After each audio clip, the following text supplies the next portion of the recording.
अकाल मृत्यु कैसे होती है? अकाल मृत्यु से बचने का मंत्र क्या है? आत्महत्या को पाप क्यों माना गया है?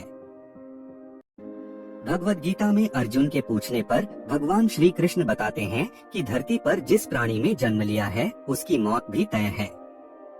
एक ऐसा सच है जिसे बदला नहीं जा सकता। परंतु क्या मरने के बाद हर किसी को मोक्ष मिलता है?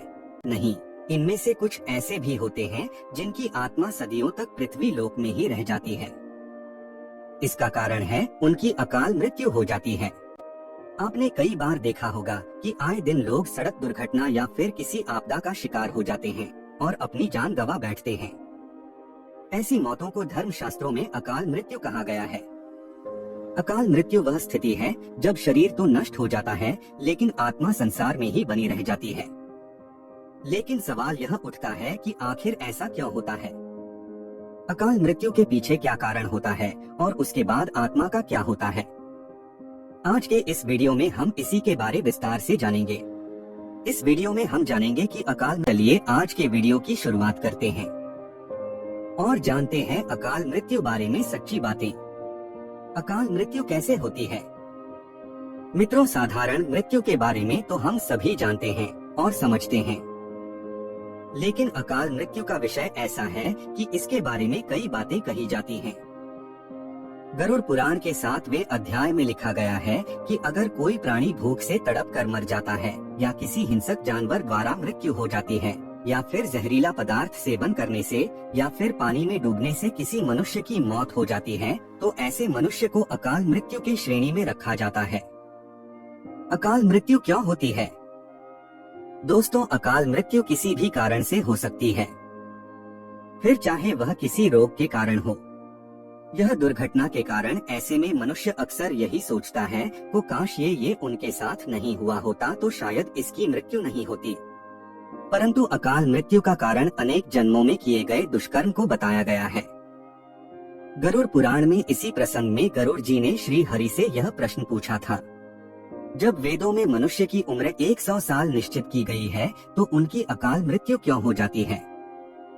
इस सवाल के उत्तर में श्री हरि बताते हैं कि यह सच है, वेदों में मनुष्य की उम्र 100 साल निर्धारित की गई है, परंतु इसमें दुष्कर्म को नहीं मिलाया गया है।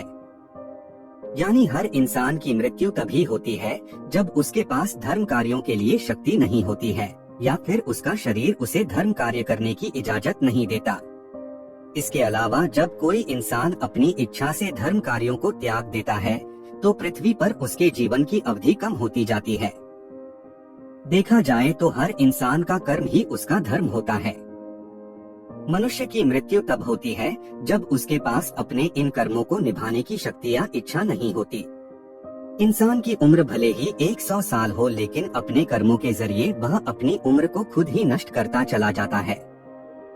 वेदों का ज्ञान न होने से मनुष्य जान ही नहीं पाता कि वह कब कुकर्म करता जाता है। इसलिए हर मनुष्य को धर्म और अधर्म के बारे में अवश्य जानना चाहिए। अकाल मृत्यु के बाद आत्मा का क्या होता है? गरुड़ पुराण में विष्णु जी यह भी कहते हैं कि मनुष्य के जीवन के साथ चक्र निश्चित है। अकाल मृत्यु को प्राप्त होने वाले जो मनुष्य इस चक्र को पूरा नहीं कर पाते उसे मृत्यु के बाद भी कई प्रकार के कष्ट भोगने पड़ते हैं। दरअसल अचानक ही मृत्यु होने की वजह से मनुष्य की इच्छा, कामना और तृष्णा बनी रहती है जो कभी पूरी नहीं हो पाती। ऐसे में शरीर तो नष्ट हो जाता है लेकिन आत्मा का मोह नहीं छूटता। इस स्थिति में अकाल मृत्यु वाली आत्माएं अपने परिजनों या जीवित लोगों को कष्ट पहुंचाती हैं और अपनी मनोकामनाएं पूरी करने का भी प्रयास करती हैं। ये आत्माएं प्रेत, पिशाच योनि में कई वर्षों तक यहीं भटकती हैं। यदि हमारे परिवार में ऐसा किसी का ही तो क्या करना चाहिए? इन आत्मा को मुक्ति कैसे मिलेगी, हम वीडियो के अंत में जानेंगे। गरुड़ पुराण में बताया गया है कि प्राकृतिक मौत से मरने वाले मनुष्य को 13 या 45 दिन में दूसरा शरीर प्राप्त हो जाता है। वो आत्मा प्रेत योनि से मुक्त होकर अपने कर्म तथा अगले जन्म के लिए यमलोक पहुंच जाती है। जबकि अकाल मृत्यु में व्यक्ति भूत, प्रेत, पिशाच, कुष्मांडा, ब्रह्म राक्षस, बेताल और छत्रपाल योनि में भटकता रहता है। उनकी आत्मा को आसानी से शांति नहीं मिलती। आत्महत्या पाप क्यों है? आपको बता दें कि अकाल मृत्यु में आत्महत्या को सबसे निचले दर्जे पर रखा जाता है। आत्महत्या करना पाप माना गया है। ग्रंथों की दृष्टि से यह एक घिनौना कृत्य है। भगवान विष्णु जी ने गरुड़ पुराण में इसे ईश्वर का निरादर और अपमान कहा है। वह कहते हैं कि आत्महत्या करने वाले मनुष्य की आत्मा पृथ्वी लोक पर तब तक भटकती रहती है जब तक कि वह प्रकृति द्वारा निर्धारित अपने जीवन चक्र को पूरा नहीं कर लेती। ऐसी आत्मा को ना तो नरक लोक में जगह मिलती है और ना ही स्वर्ग लोक में। ऐसी आत्मा को मरने के बाद भी सबसे कष्टदायी स्थिति से गुजरना पड़ता है। यह आत्माएं अपनी तमाम इच्छाओं की पूर्ति के लिए अंधकार में तब तक भटकती रहती हैं जब तक कि उनका जीवन चक्र पूरा नहीं हो जाता। क्योंकि यदि मनुष्य आत्महत्या करता है तो उसके कर्म और उस शरीर का ऋण पूरा नहीं होता। इसलिए आत्महत्या नहीं करनी चाहिए। आत्महत्या करने वाली आत्माओं के कष्ट को तो नहीं कम किया जा सकता, लेकिन गरुड़ पुराण में अकाल मृत्यु को प्राप्त मनुष्य की आत्मा की शांति के कई मार्ग बताए गए हैं। अकाल मृत्यु से बचने के लिए मंत्र। भगवान विष्णु बताते हैं कि अकाल मृत्यु प्राप्त मनुष्य के परिजनों को नदी या तालाब में तर्पण करना चाहिए। साथ ही मृत आत्मा की इच्छा की पूर्ति के लिए पिंडदान और दान पुण्य जैसे सत्कर्म करने चाहिए ताकि उनकी आत्मा को जल्द ही मुक्ति मिल सके। यह सत्कर्म कम से कम 3 से 4 वर्षों तक करना चाहिए।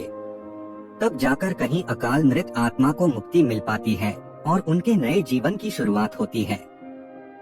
मित्रों, अकाल मृत्यु से बचने के लिए हमें अच्छे कर्म करने चाहिए और दान पुण्य भगवान की प्रार्थना करनी चाहिए, क्योंकि प्रार्थना में भाग्य को बदल देने की शक्ति होती है। इसलिए आप भी पुण्य करें और दूसरों को भी इसके बारे में बताएं। तो दोस्तों, आज का यह वीडियो यहीं पर समाप्त होता है। वीडियो अच्छा लगा हो तो इसे लाइक करें, चैनल को सब्सक्राइब और मिलते हैं अगले वीडियो में किसी नई जानकारी के साथ। नमः शिवाय।